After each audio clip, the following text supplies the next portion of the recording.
नमस्कार। आप सभी को मेरा सादर प्रणाम है। लक्ष्मी कथा सागर में आप सभी का बहुत बहुत स्वागत है। आज हम करेंगे दत्तात्रेय वज्र कवच। हिंदी अनुवाद में करेंगे ताकि आपका समय बहुत ज़्यादा न लगे। संस्कृत में यदि पढ़ेंगे तो बहुत लंबी वीडियो भी बन सकती है, इसीलिए हिंदी में ही यदि किया जाए तो जल्दी समझ भी आएगा और वीडियो जल्दी भी कवर हो जाएगी। तो आज हम करेंगे दत्तात्रेय भगवान के विषय में। त्वमेव माता च पिता त्वमेव, त्वमेव बंधु च सखा त्वमेव, त्वमेव विद्या द्रविणं त्वमेव, त्वमेव सर्वं मम देव देव। श्री दत्तात्रेय वज्र कवच। श्री गणेशाय नमः। श्री दत्तात्रेयाय नमः। भगवान श्री गणेश जी को नमस्कार है। भगवान श्री दत्तात्रेय जी को नमस्कार है। ऋषियों ने पूछा, व्यास जी महाराज, आप कृपा कर यह बतलाएं कि कलयुग में धर्म, अर्थ, काम और मोक्ष की सिद्धि किस प्रकार से होगी तथा क्लेश, मुक्ति और अन्य सत्संकल्प आदि कार्य कैसे सिद्ध होंगे। तो व्यास जी ने कहा, यानी कि भगवान व्यास जी बोले, ऋषिगण आप सभी लोग सुने। मैं विधि पूर्वक एक बार के पाठ मात्र से भोग और मोक्ष आदि सभी को तत्काल सिद्ध करने वाला एक स्तोत्र बतलाता हूँ। हिमालय पर्वत के ऊपर एक गौरी शिखर नाम का दिव्य श्रृंग है। वह अनेक कल्प वृक्षों से सुशोभित रहता है, साथ ही महान रत्नों से सदा उद्भाषित रहता है। वहीं भगवान शिव और पार्वती के निवास के लिए एक सुवर्णमय मंडप बना हुआ है। वहीं रत्न सिंहासन पर प्रसन्न मन से बैठे हुए मंद स्मित मुख कमल भगवान शंकर से भगवती पार्वती ने आदर पूर्वक इस प्रकार पूछा, हे देवादिदेव महादेव। देवी पार्वती बोली, समस्त लोकों के कल्याण करने वाले भगवान शंकर, आपसे मैंने अनेक प्रकार के मंत्र, यंत्र और तंत्र समुदायों को भली भांति सुना है। अब मेरी इस भूमंडल पर विचरण करने और उनके दृश्यों को देखने की विशेष इच्छा हो रही है। पार्वती जी के इस कथन को सुनकर भगवान शंकर ने उनके हाथ को प्रसन्नतापूर्वक स्पर्श कर इस प्रस्ताव का अनुमोदन करते हुए कहा कि ठीक है, मैं ऐसा ही करता हूँ। मैं तुम्हारे साथ अपने वृषभ वाहन पर बैठकर भूमंडल के दृश्यों के अवलोकन के लिए चल रहा हूँ। ऐसा कहकर भगवान शंकर पार्वती के साथ अपने वृषभ वाहन पर बैठकर उन्हें विभिन्न क्षेत्रों की शोभा दिखाते हुए भूमंडल के दृश्यों को देखने के लिए निकल पड़े। घूमते घूमते वे लोग विंध्याचल पर्वत के अत्यंत दुर्गम वन के एक भाग में पहुंचे। वहां उन्होंने फरसा लिए हुए एक भिल्ल को देखा जो शिकार के लिए उस वन में घूम रहा था। उनका शरीर वज्र के समान कठोर था। वह विशाल नख एवं दाढ़ वाले एक बाघ को मारने में प्रवृत्त था। उसका चरित्र अत्यंत विचित्र था और उसके शरीर में लेश मात्र भी श्रम एवं कलांति के लक्षण नहीं दिख रहे थे तथा आनंद पूर्वक निश्चित खड़ा था। बाघ मृग को देखकर डरकर भागने लगा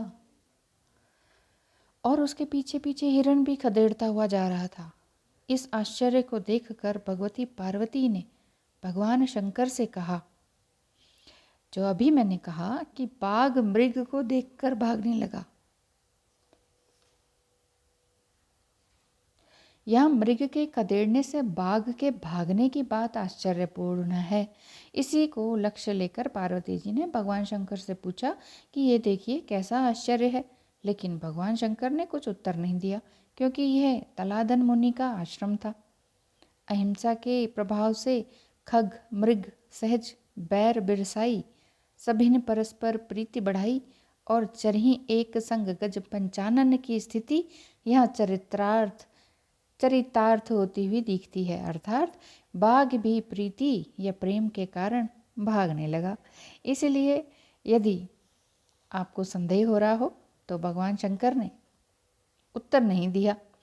संदेह इस तरह का कि बाघ मृग को देखकर भागने लगा तो पार्वती जी बोली, प्रभु ये सामने देखिए, कितने बड़े आश्चर्य की बात है। यह सुनकर सभी रहस्यों के मर्मज्ञ भगवान शंकर ने उधर देखा और फिर वे कहने लगे। भगवान शंकर बोले, हे पार्वती, इस विचित्र घटना का रहस्य जो मेरी समझ में आया है वह मैं तुमसे बतला रहा हूँ। वैसे तो हम लोगों के लिए कहीं भी कोई भी वस्तु नई नहीं है, सब कुछ देखा सुना हुआ है, फिर भी मैं संक्षेप में बतला रहा हूँ, तुम ध्यान से सुनो। यह दूर श्रवा नाम का अत्यंत धर्मात्मा भिल्ल है। प्रिय, यह प्रतिदिन प्रयत्न पूर्वक वन से समिधा, पुष्प, कुश, कंद, मूल, फल आदि लेकर बिना कुछ पारिश्रमिक प्राप्त किए ही मुनियों के आश्रमों पर पहुंचा देता है। वह उनसे कुछ भी लेने की इच्छा भी नहीं करता, पर मुनि लोग उस पर बहुत कृपा करते हैं। यही दलादन यानी कि पत्तों के आहार पर जीवन धारण करने वाले परनाद मुनि भी अपने आश्रम में निवास करते हैं। एक बार उन्होंने दत्तात्रेय मुनि की स्मृतिगामिता की परीक्षा के लिए उनका स्मरण किया। जो स्मरण करते ही पहुंच जाए उसे स्मृतिगामी कहते हैं। तो स्मृतिगामी परीक्षा के लिए उन्होंने स्मरण किया तो फिर क्या था, महर्षि दत्तात्रेय तत्क्षण वहीं प्रकट हो गए। उन्हें उपस्थित देखकर दलादन मुनि को महान आश्चर्य और अपार हर्ष हुआ। उन्होंने बड़ी आओ भगत पूर्वक आसन पर बैठाकर उनका स्वागत सत्कार एवं पूजन कर उनसे कहा, महामुनि दत्तात्रेय, मैंने तो केवल आपकी स्मृतगामिता की प्रसिद्धि परीक्षा की दृष्टि से सामान्य रूप से ही आपको स्मरण किया था। आज जो मैंने आपको स्मरण किया और आप तत्काल यहाँ पधार गए, यह मेरा बड़ा भारी अपराध हुआ। आप मेरे इस अपराध को क्षमा करें। इस पर दत्तात्रेय जी ने दलादन मुनि से कहा, मेरा तो यह स्वभाव ही है कि कोई मुझे भाव कुभाव भक्ति या भक्ति से तल्लीनता पूर्वक स्मरण करे तो मैं तत्क्षण उसके पास पहुंच जाता हूं और उसकी अभीष्ट वस्तु से प्रदान कर देता हूं। इसमें कोई आश्चर्य नहीं समझना चाहिए। अभीष्ट वस्तु प्रदान करने के बारे में ये बताया गया है कि दत्तात्रेय भगवान श्री विष्णु के ही अवतार हैं। विश्लिरी व्याप्तौ इस धातु से नुक प्रत्यय करने पर विष्णु शब्द निष्पन्न होता है, जिसका अर्थ है सर्वव्यापक परमात्मा। इसीलिए यस्यांतः स्थानि भूतानि येन सर्वमिदं ततम्, गीता के इस वचन के अनुसार जो परमात्मा सर्वत्र व्याप्त है, याद करने से व्यक्ति का परमात्मा से सीधा संबंध स्थापित हो जाता है और क्रमशः वह विशुद्ध ज्ञान प्राप्त कर परमात्मा को पूर्ण रूप से प्राप्त कर लेता है। गोस्वामी तुलसीदास जी के निर्मल मन जन जो सो मोहि पावा तथा मन कामना सिद्धि नर पावा, यह कथा निपट तजी गावा। हरि व्यापक सर्वर्थ समाना प्रेम ते प्रगट हूँ ही मैं जाना, आदि कथनों का ही यही तात्पर्य है। यानी कि जब भी कोई भक्त भक्ति से अभक्ति से परीक्षा लेने के लिए या यूं ही या वाकई मुसीबत में पड़ा हो और ईश्वर का स्मरण करे या भगवान दत्तात्रेय का स्मरण करे तो वो तुरंत वहाँ आकर व्यक्ति की परेशानी को दूर कर देते हैं या जो भी इच्छा है उसे पूर्ण कर देते हैं। अब आगे उन्होंने कहा, पुनः दत्तात्रेय जी ने कहा, अतः जब आपने मुझे स्मरण किया है और मैं आ गया हूँ तो अब जो चाहो मुझसे मांग लो, मैं तुम्हें वह वस्तु प्रदान कर ही दूंगा। इस पर दलादन मुनि बोले, हे मुनि पुंगव, मेरी तो कोई मांग नहीं है, पर आपके मन में मेरे लिए कल्याण के लिए जो कुछ अच्छी वस्तु देने की इच्छा हो उसे आप दे सकते हैं। दत्तात्रेय जी बोले, तब तुम मेरा यह वज्र कवच ही ग्रहण कर लो। इस पर दलादन मुनि के ऐसा ही हो यह कहने पर उन्होंने अपने वज्र कवच का उपदेश कर दिया और साथ ही साथ इसके ऋषि, छंद, न्यास, ध्यान, फल और प्रयोजन का भी उपदेश कर दिया। अब विनियोग इस प्रकार है। विनियोग को संस्कृत में ही पढ़ा जाए तो बहुत अच्छा रहेगा। अस्य श्री दत्तात्रेय वज्र कवच स्तोत्र मंत्रस्य किरात रूपी महारुद्र ऋषि अनुष्टुप छंदः श्री दत्तात्रेयो देवता द्राम बीजम आम शक्ति क्रौम कीलकम ओम आत्मने नमः ओम द्रीं मनसे नमः ओम आम द्रीं श्रीं सौ ओम क्लां क्लीं क्लूं क्लैं क्लौं क्लः श्री दत्तात्रेय प्रसाद सिद्धयर्थे जप विनियोगे है। करन्यास ओम द्राम अंगुष्ठाभ्याम नमः ओम द्रीं तर्जनीभ्याम नमः ओम द्रूं मध्यमाभ्याम नमः ओम द्रैं अनामिकाभ्याम नमः ओम द्रौं कनिष्ठाकाभ्याम नमः ओम द्रः करतलकरपृष्ठाभ्याम नमः। हृदयादि न्यास भी इसी प्रकार कर लेना चाहिए। ओम भूर्भुवः स्वरोम ऐसा कहकर चुटकी बजाते हुए भूत प्रेतों से अपने स्थान तथा शरीर की रक्षा के लिए दिग्बंध करना चाहिए।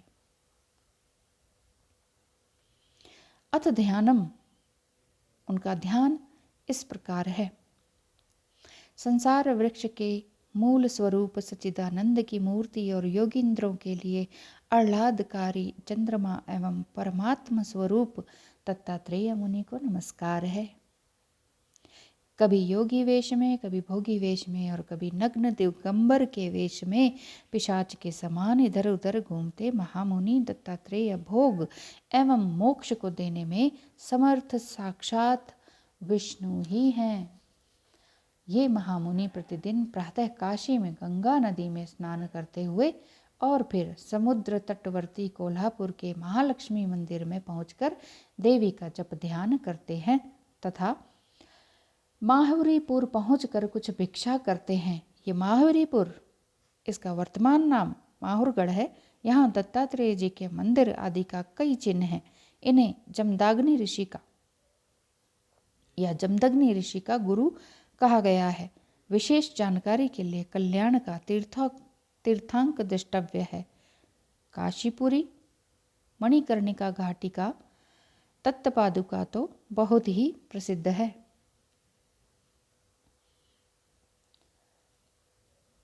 अब देखने में इंद्र नीलमणि के समान भस्म पोते हुए उनका शरीर पूरा नीला है और उनकी चमक चंद्रकांत मणि के समान श्वेत वर्ण की है। इनकी फहराती हुई काली नीली जटा कुछ कुछ वैदुर्य मणि के समान दिखती है। इनकी आंखें स्नेह से भरी हुई श्वेत वर्ण की हैं। इनकी आंखों की पुतलियां बिल्कुल नीली हैं। इनका मुखमंडल चंद्रमा के समान और इनकी भौहें तथा छाती तक लटकी हुई दाढ़ी नीली है। इनकी हास्य छटा निहार की हिम बिंदुओं को तिरस्कृत करती है और कंठ की शोभा शंख को लज्जित करती है। सारा शरीर मांस से भरा हुआ कुछ उभरा सा है तथा इनकी भुजाएं लंबी हैं और कर कमल नवीन पत्तों से भी अधिक कोमल हैं। इनकी छाती चौड़ी और मांसल है तथा करतल पूरा लाल है। इनका कटी प्रदेश मांसल एवं ललित है तथा जघन स्थल विशाल है। इनकी जांघें केले के स्तंभ के समान घुटने तक उतरती हुई तथा उनकी खुट्टियां मांस से ढकी हुई हैं और पैरों का ऊपरी भाग कछुए की पीठ के समान ऊपर उठा हुआ दिख रहा है। इनका पदतल रक्त कमल के समान अत्यंत मृदुल और रमणीय है। वे ऊपर से अपने शरीर पर मृग चर्म धारण किए हुए रहते हैं और जो भी भक्त इन्हें जब जब जहाँ जहाँ पुकारते हैं वे अपने योग बल से तब तब वहाँ पहुँच जाते हैं। यदि आपको भी किसी प्रकार की समस्या है और चारों ओर से आप घिर चुके हैं मुसीबतों से, जिसका कि आपको कोई और न छोड़ कुछ भी रास्ता नज़र नहीं आ रहा है कि किसी इन सभी तरह की मुसीबतों से कैसे बाहर निकलें, तो आप ओम द्राम दत्तात्रेयाय नमः का जाप अवश्य करें। दिन में 108 बार करेंगे तो बहुत अच्छा।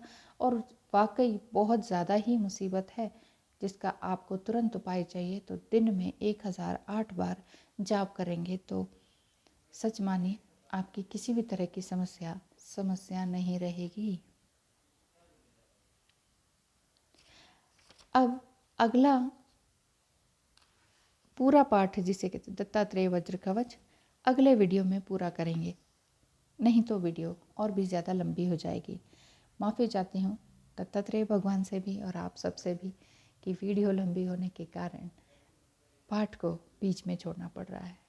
नमस्कार है, आप सभी का दिन शुभ हो। नमस्कार।